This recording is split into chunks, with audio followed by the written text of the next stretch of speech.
So a bit of a wind slab on top. It's not very thick, but it doesn't take a whole lot of force for it to propagate a fracture.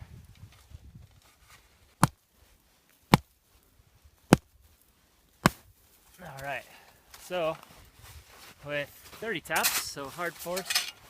we're also able to get almost the entire snowpack to propagate a fracture on really soft, junky facets, weak snow near the ground. And I mean, even though it's late March,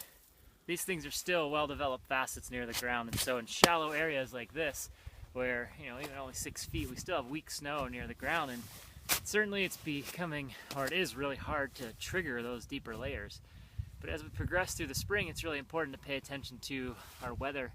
because these deeper layers could become more of an issue with wet slab avalanches later on in the season, when we start to get